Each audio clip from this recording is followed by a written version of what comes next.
오늘 영상은 우리 집 통신비를 지켜줄 골키퍼 인터넷 끝판왕과 함께합니다. 토트넘과 맨유의 정말 물러설 수 없는 경기가 이번 월요일 새벽에 펼쳐지게 되는데 맨유와 토트넘이 승점도 비슷하고요. 순위도 붙어 있습니다. 현재 맨유는 승점 29점 13위고요. 토트넘은 승점 27점으로 14위에 머무르고 있어요. 근데 이 두 팀의 승점 차이가 2점밖에 나지 않으니까 만약에 토트넘이 맨유를 상대로 승리하게 된다면 맨유와 토트넘의 순위가 바뀌게 되고요. 맨유가 승리한다면 승점 차이를 5점 차이로 벌릴 수 있는 상황이죠. 그런데 이 두 팀에게 모두 중요한 건 강등권과 얼마 멀리 떨어져 있지 않은 순위이기 때문인데 강등권에 있는 팀을 살펴보면 울버햄튼이 아무래도 레스터시티와 승점이 2점 차이밖에 안 나기 때문에 울버햄튼까지가 강등의 위험 순위예요. 그런데 울버햄튼의 바로 위쪽이 승점 27점 웨스트햄, 에버튼, 토트넘입니다. 그러니까 토트넘이 사실상 강등권 위에 있는 팀이라고 보면 되거든요. 그리고 바로 그 위에 있는 게 맨유잖아요. 그러다 보니까 지금 토트넘과 맨유는 강등권에서 빨리 멀어져야 되는 지금 순위이기 때문에 두 팀 모두 승리가 절실한 상황이라고 할 수가 있겠죠. 무엇보다 맨유 같은 경우에도 아모린 감독 체제에서 여전히 경기력이 그렇게 만족스럽지 않은 상태고 가장 최근에 있었던 리그 경기에서는 크리스탈 팰리스에게 2대0 패배를 당했기 때문에 빨리 리그에서도 승리를 다시 챙겨야 되는 상황이고 반대로 토트넘 같은 경우에는 가장 최근에 있었던 리그 경기 브렌트포드와의 경기에서는 승리를 하면서 그래도 최근 리그 경기가 계속 패배만 하다가 4연패 이후에 다시금 승리를 거두는 경기였어요. 하지만 그 이후에 최근 두 경기에서 패배를 기록을 하고 있고 이 두 경기가 토트넘이 리그에서는 성적이 안 좋지만 컵 대회에서는 어느 정도 올라갈 희망이 있다라는 희망이 지금 리버풀과 아스톤 빌라에게 패배하면서 리그컵과 FA컵을 모두 떨어진 상황이다 보니까 두 팀 모두 분위기 반전도 필요한 경기라고 할 수가 있겠습니다. 그리고 현재 토트넘이 존슨, 비카리오, 메디슨, 우도기, 오도베르까지 맨유전에 복귀할 수 있는 선수로 거론이 되고 있거든요. 하지만 이 선수들이 지금 당장 선발로 나오기에는 무리가 있을 거예요. 왜 그러냐면 복귀하는 선수들이 모두 다 공통적으로 어떤 특성을 가지고 있냐? 부상이 약간은 길었던 선수들입니다. 오도베르도 부상이 어느 정도 있었고 가장 짧게 부상을 당했던 선수가 메디슨인데 메디슨도 경기에 빠져있는 기간이 어느 정도 있었던 선수죠. 그러다 보니까 메디슨도 복귀를 선발로 하기에는 무리가 있다면 일단 이번 경기 스쿼드는 지난 아스톤 빌라전의 스쿼드와 그렇게까지 달라지지 않을 가능성이 높아요. 여전히 중앙 수비 라인에는 반더벤과 로메로가 부상 중이기 때문에 단소와 그레이 혹은 벤 데이비스가 나올 가능성이 높고요. 왼쪽과 오른쪽에는 스펜서와 포로, 미드필더 라인에는 메디슨이 없기 때문에 베리발, 사르, 벤탄쿠르 혹은 이제 비수마가 나올 거고 최전방 라인에는 손흥민, 마티스텔, 쿨루셉스키, 히샬리송까지 지난 경기에서 부상을 당했기 때문에 정말 이 3톱을 제외하고는 나올 만한 선수가 없습니다. 브레넌 존슨과 오도베르가 복귀를 했다고 하지만 아직까지는 선발로 나오지 못할 가능성이 크고요. 반대로 맨유 같은 경우에는 왼쪽 윙백 자리에 도르구가 나오느냐 안 나오느냐에 따라서 약간의 변화가 있을 거예요. 도르구가 지난 경기에서도 분명한 가능성을 보여줬기 때문에 도르구가 오른쪽 윙백으로 나올 가능성이 높아 보이고요. 만약에 도르구가 이번 경기에 나오지 않는다면 마즈라이가 오른쪽 윙백으로 배치가 되고 수비 라인에 더리우트가 나오면서 더리우트가 오른쪽 중앙 수비수에 나올 수 있는 요 정도의 변화가 있을 것 같거든요. 그리고 최근에는 기본적으로 브루노 페르난데스가 중앙 미드필더로 나오고 그리고 마이누가 한 칸 올라가서 플레이를 하는 이러한 형태가 더 괜찮기 때문에 아마 브루노 페르난데스가 중앙 미드필더, 마이누가 공격형 미드필더로 나올 가능성이 충분히 존재합니다. 아니면 상황에 따라서는 마이누 대신에 가르나초가 선발로 나올 가능성도 존재하거든요. 가르나초가 어쨌든 공간으로 빠르게 뛰어들어갈 수 있는 선수이기 때문인데 어떤 포인트가 있냐면 토트넘이 아무래도 홈이다 보니까 조금 더 공격적으로 경기를 할 가능성이 높고요. 반대로 맨유 같은 경우에는 아모린 감독 체제에서 상대를 끌어당기는 것을 좋아하는 팀이잖아요. 그러다 보니까 이런 성향을 좀 생각을 해본다면 아모린 감독의 맨유는 후방에서 볼을 돌리면서 토트넘을 끌어내고 토트넘이 달려나올 때 이 압박을 풀어내서 역습을 할 가능성이 높아요. 특히나 오나나 골키퍼부터 빌드업을 시작을 할 때 여기서부터 이제 시작인데 맥과이어가 한 칸 올라가면서 3명의 이제 미드필더 라인을 만들어주고 요로와 마즈라위가 센터백 라인에 위치하고요. 이때 도르그와 달로가 내려오면서 상대를 깊숙하게 끌어당기는 형태를 만들어주는 거죠. 그리고 이때 이제 토트넘이 최근에 보여주는 패턴을 생각을 한다면 손흥민이나 쿨루세프스키가 가운데로 들어가서 센터백을 막 압박을 할 거예요. 그러면 그때 풀백이 올라와야 되는 상황이 자연스럽게 생기는 거죠. 그러면 풀백이 올라오는 공간, 요 공간으로 디알로가 뛰어들어가는 패턴을 좀 생각을 해볼 수가 있고요. 반대로 이제 손흥민이 가운데로 들어오는 게 아니라 쿨루세프스키가 가운데로 들어오게 된다면 포로가 올라와서 달로를 압박을 하게 될 테니까 그러면 가르나초가 왼쪽으로 빠져나가는 이런 형태도 생각을 해볼 수가 있겠죠. 그래서 이번 경기는 토트넘이 공격 라인에서 어떻게 압박을 할지가 굉장히 중요한 경기라고 할 수가 있겠는데, 사실 맨유가 대놓고 볼을 소유하면서 토트넘을 끌어당기는 형태를 가져갈 때 과연 토트넘이 그대로 끌려갈 것이냐 아니면 끌려가지 않을 것이냐, 그리고 끌려간다 하더라도 최근에 토트넘이 아까 계속 말씀드리는 문제점 중에 하나가 좌우 측면 공격수 중에 한 명이 가운데로 들어와서 과감하게 압박을 가져가려고 해요. 근데 이렇게 되면 손흥민이 가운데로 들어가면 도루구에게, 쿨루세프스키가 가운데로 들어가면 달로에게 공간이 나다 보니까 이런 측면에서 문제가 발생을 하고 있거든요.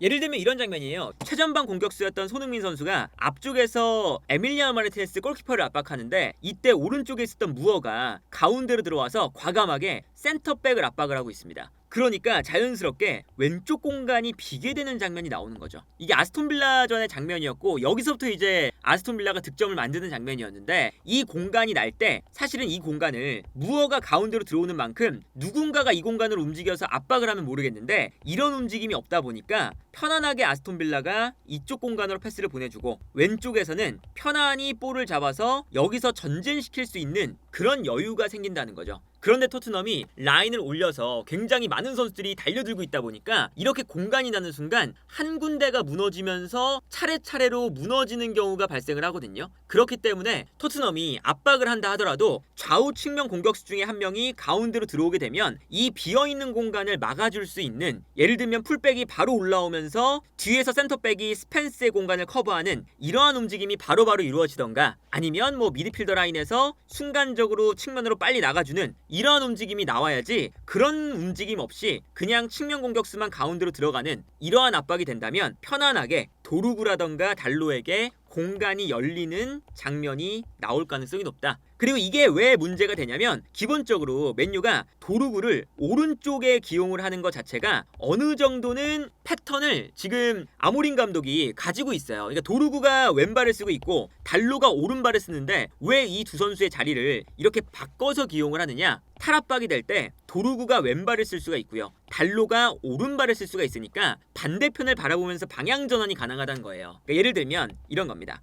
클루세프스키가 가운데로 들어와서 요로를 압박해요. 그러면 달로가 비게 되죠. 그럼 달로 쪽으로 오나나가 패스를 보내줍니다. 그러면 이 공간으로 아무래도 달로가 볼을 끌고 올라오니까 토트넘의 선수들이 한쪽 측면으로 쏠리면서 압박을 들어갈 가능성이 높잖아요. 그러면 이때 반대편 공간으로 도루구가 달려가게 되고요. 이때 달로가 오른발로 방향전환 패스를 안쪽을 바라보면서 해줄 수가 있다는 거죠. 이러한 움직임을 실제로 지난 경기에서 보여줬었거든요. 이 장면을 보면 맨유가 왼쪽으로 패스를 보내줬고 여기서 달로가 볼을 잡고 있습니다. 그리고 달로가 가운데를 지금 바라보면서 들어오고 있죠. 그리고 이때 상대를 한쪽 측면에 쏠리게끔 만들고 있어요. 그리고 그 순간 달로가 안쪽으로 볼을 몰고 들어오다가 반대편을 바라볼 수가 있으니까 이때 넓은 공간으로 패스를 보내줄 수가 있고요. 이게 다른 각도로 보면 달로가 가운데로 볼을 몰고 들어오다가 반대편으로 달려가는 도루구가 있고요. 이때 타이밍에 맞춰서 디알로가 의도적으로 안쪽으로 들어가면서 수비를 가운데로 끌어당기고 있죠. 그러니까 그 순간 뛰어들어가는 도루구를 향해서 달로가 패스를 보내주면서 측면 공간을 맨유가 무너뜨리는 이런 장면이 나오거든요. 이제 달로를 왼쪽에 쓰는 이유,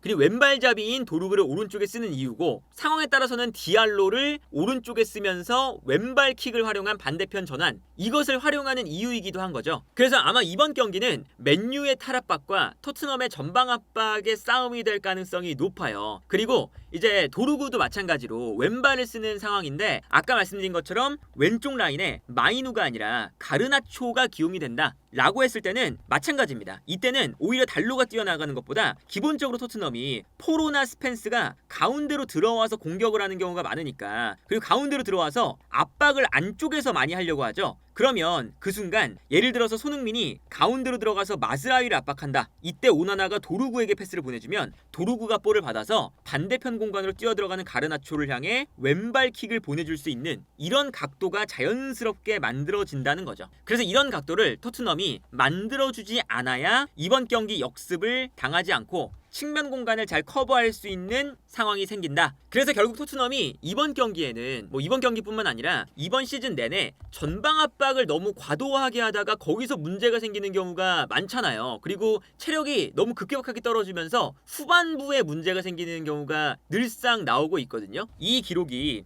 오른쪽으로 가면 스프린트 횟수, 세로축에서는 위로 올라가면 공격 라인에서 전방 압박을 얼마나 강도 높게 했느냐인데 스프린트가 가장 많은 팀이 이번 시즌 4,200회의 스프린트를 기록하고 있는 토트넘이고요. 그리고 가장 위쪽에도 공격 지역에서 전방 압박을 가장 많이 한 팀 1,500번의 압박을 시도한 토트넘입니다. 가장 높은 곳에 토트넘이 위치하고 있어요. 그러니까 정말 이렇게 강도 높은 스프린트와 전방 압박을 하는 상황인데 이 상황에서 지금 부상자도 많고 근데 부상자가 많으니까 전방 압박이 제대로 안 되고 그러니까 라인을 올렸는데 올리기만 하고 뒷공간은 넓게 펼쳐지는 이런 장면이 반복이 되고 있으니까 이런 것들을 토트넘이 조심을 해야 되고 다만 요즘에는 이런 그래프가 나타납니다. 이게 토트넘이 매 라운드마다 얼마나 스프린트를 많이 했느냐인데 이 그래프를 보면 최근에 21라운드부터 스프린트가 분명하게 낮아져 있는 걸 볼 수가 있어요. 요쪽이 이제 확실하게 다른 경기들보다 확연하게 낮아져 있는 스프린트 횟수를 보여주고 있죠. 그 뜻은 요즘 들어서 스프린트를 많이 할 수 없는 상황이 도래하고 있고 그리고 토트넘도 어느 정도 우리가 스프린트를 너무 많이 하면 안 된다는 것을 내부에서도 어느 정도 깨닫고 있는 상황이기 때문에 이런 경기를 펼치면서 어쨌든 지난 브렌트포드전을 승리로 가져왔었거든요. 그러다 보니까 이번 경기는 토트넘이 요 스프린트를 얼마나 잘 조절할 수 있느냐 전방 압박을 잘 조절할 수 있느냐에 이번 경기에 포인트가 있다고 할 수가 있겠습니다. 그리고 어쨌든 토트넘 같은 경우에는 수비 라인에서 지금 이 역습을 막아야 되는 선수가 그레이와 단소예요. 그러니까 이 그레이 쪽이 약간 문제가 특히나 되는 거죠. 특히나 스펜스가 너무 높게 올라갔을 때 이 측면 공간이 열리는 장면이 분명히 나올 텐데 그 순간 사실은 전문 센터백이 아닌 그레이가 이 공간을 얼마나 잘 커버할 것이냐 요 문제가 일단 가장 중요하다. 아직까지 반더벤이 복귀를 못하고 있는 상황에서 당연히 이제 이게 문제가 되는 거고요. 실제로 지난 경기에서도 스펜스가 공격을 할 때 너무 과도하게 안쪽으로 올라가서 사실상 손흥민과 동일선상 손흥민 다음으로 가장 높은 위치까지 올라가는 모습을 볼 수가 있어요. 그러다 보니까 이렇게 올라가 있을 때 볼을 빼앗겨 버리면 이 다음 과정에서 상대의 역습을 당하게 되는데 그 순간 스펜스가 높은 곳에 올라가 있다 보니까 내려오는데 실패를 하고 있고 그래서 결국에는 공격을 당할 때 상대가 공격을 올라오는 순간 스펜스가 여전히 내려오지 못하는 위치에 있으면서 측면 공간이 무너지고 이 공간으로 지난 상대였던 아스톤 빌라가 패스를 보내주면서 여기서 이제 토트넘이 실점을 하는 장면을 보여줬었죠. 풀백들도 이번 경기에서는 너무 극단적으로 올리는 상황이 나오면 자연스럽게 디알로나 가르나초 혹은 도루구나 달로 이런 맨유의 측면 자원들에게 측면이 무너지는 장면들이 나올 수가 있으니까 이런 것들을 토트넘이 가장 조심해야 된다. 그래서 이번 경기는 이제 명확한 경기의 흐름, 맨유가 탈압박, 토트넘이 전방 압박 요 싸움이 될 텐데 과연 아모림과 포스테콜루 감독의 이 싸움에서 어떤 결과가 나올지 그리고 이 결과가 아무래도 두 감독들에게 굉장히 중요하잖아요. 아모림 감독은 물론 부임한 지 얼마 안 됐지만 성적에 대한 부담을 가지고 있는 상태고 아직까지 경기력이 완전하게 만들어지지 못했고 포스테콜루 감독은 정말 지금 패배를 거듭하면서 경질에 대한 이야기가 나오기 시작을 했으니까 이번 경기의 결과에 따라서 두 감독의 부담감도 크게 달라지지 않을까 싶습니다.